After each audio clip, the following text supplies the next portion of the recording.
Assalamualaikum warahmatullahi wabarakatuh. Apa kabar semuanya guys? Ketemu lagi di Wirawiri Corner. Oke, mudah-mudahan semuanya dalam kondisi yang sehat ya. Dan masih berada di Jakarta guys. Kali ini saya ada di Jakarta Utara, tepatnya di daerah Ancol ya, di pantai yang ada di utaranya Jakarta.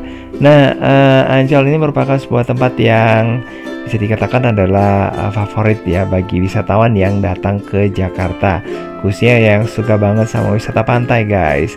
Dan pesona Ancol ini ternyata tidak hanya dikenal ya di zaman sekarang saja, tapi sudah ada sejak zaman dulu guys, bahkan sebelum Indonesia merdeka. Nah, sebelum dinikmati oleh para pribumi atau orang Indonesia sekarang, nah Ancol ini adalah tempat para Belanda kaya raya ini menghabiskan waktu untuk berlibur.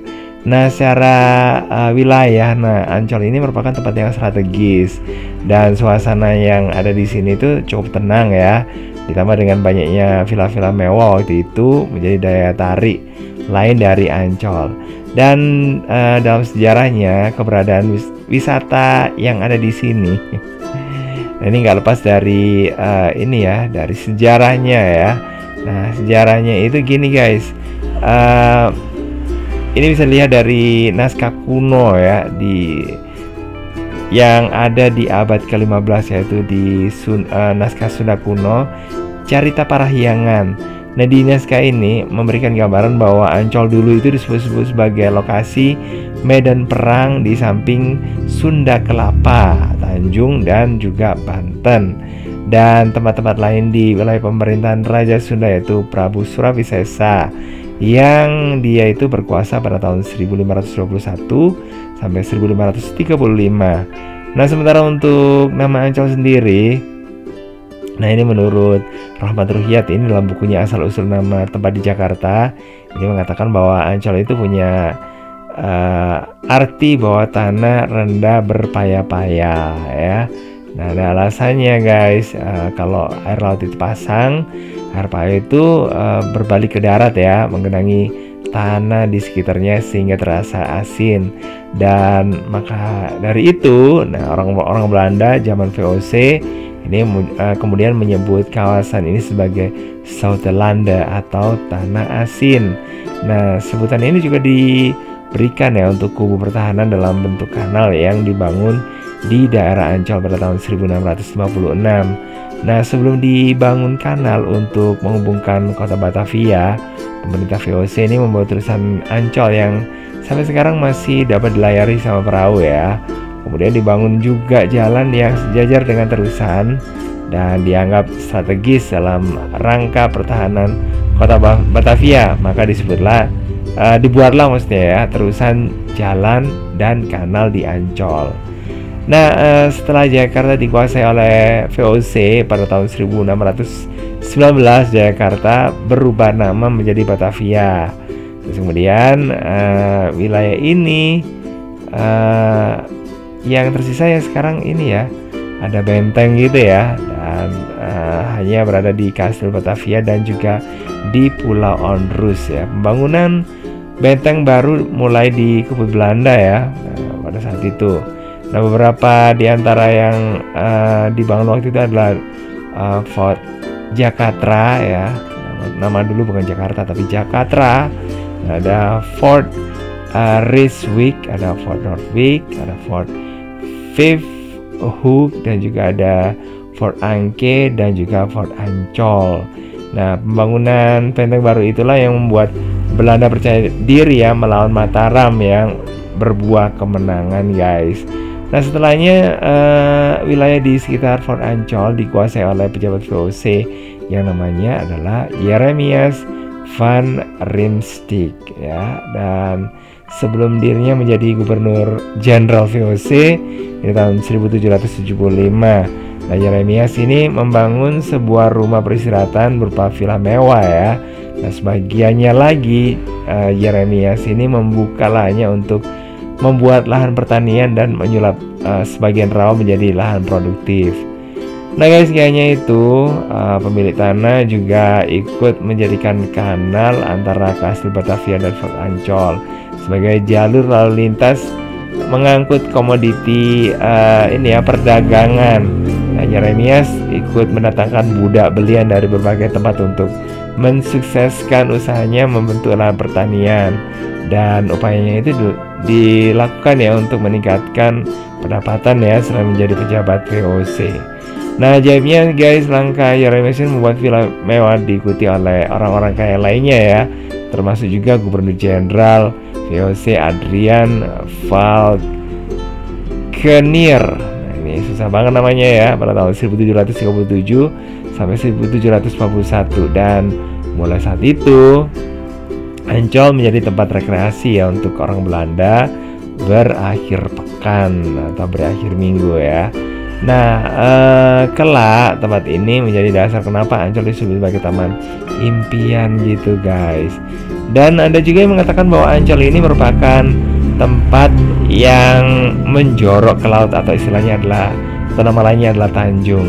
Nah, kisah Ancol sebagai tempat pelesiran juga sempat direkam ya sama perwira artileri VOC Yohanes Rah pada tahun 1720 sampai 783 dalam lukisan yang menggambarkan keadaan pantai Ancol pada waktu itu ya, 1772.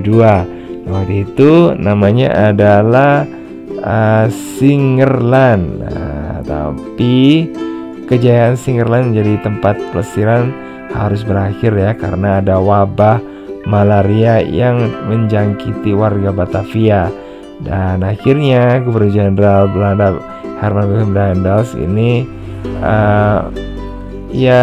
termasuk juga Kastil Batavia dan Strait Villa itu dihancurkan, dan puing-puing bangunan yang tersisa Daendels mendirikan dan memindahkan pusat pemerintahan dari Oud Batavia atau Batavia Lama menuju Batavia Baru atau New Batavia di Westervreden, atau yang dikenal dengan kawasan di sekitar lapangan Banteng. Nah, sini Ancol menjadi wisata yang kemudian dilupakan ya guys ya, dan jadi hutan belukar, dan di situ hanya ada sarang monyet. Nah, meskipun itu tetap dikunjungi ya guys ya sama sama wisatawan sih, meskipun nggak terlalu banyak. Nah guys, kemudian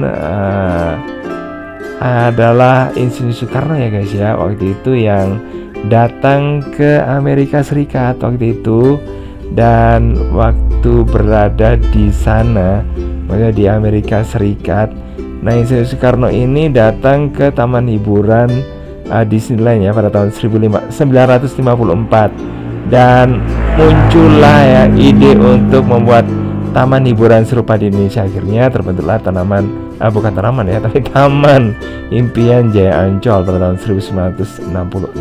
Jadi kayak gitu guys ya. Tapi ya jelasnya waktu pendirian ini pihak Disneyland itu menolak ya untuk membuat wahana yang ada di Indonesia ya. Tapi ya akhirnya didatangkanlah orang-orang dari Indonesia ke Amerika ya untuk belajar di sana, dan ya itulah guys, akhirnya dibuatlah Taman Impian atau taman untuk rekreasi gitu ala Indonesia sendiri gitu ya, dan dari tahun ke tahun diubah. Dan di daerah Ancol juga ini ada kisah ya berkaitan dengan si manis jembatan Ancol ya. Mungkin ya ada yang pernah mendengar ya kayak gitu ya. Dan di sini ada ada makhluk gitu guys ya, kuntilanak gitu guys, yang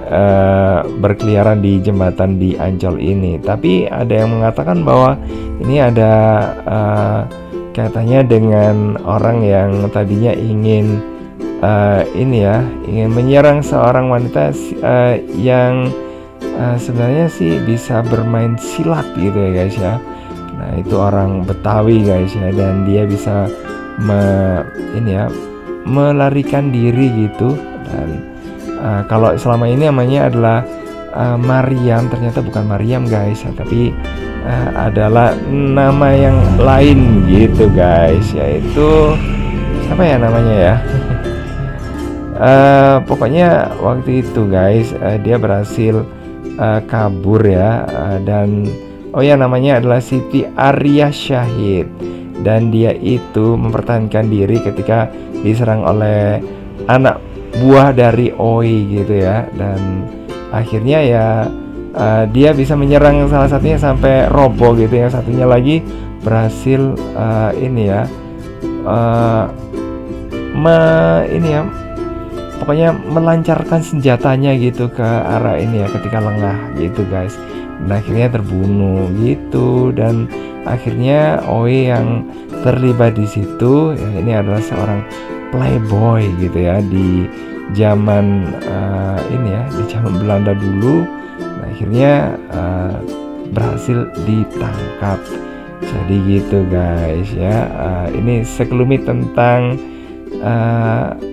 ya Ancol gitu guys ya. Oke guys, itu seputar Simbol Jembatan Ancol dan juga Ancol juga guys. Dan untuk saat ini Ancol ini menjadi tempat yang cukup ramai ya dikunjungi oleh wisatawan, tuh banyak banget kan. Oke. Dan ini ramai di akhir pekan. Oke, makasih banget udah gabungan. Jangan lupa untuk like, subscribe, komen, dan share untuk mendukung channel ini. Dan saya kiri wassalamualaikum warahmatullahi wabarakatuh. Sampai ketemu lagi di video berikutnya. Bye bye.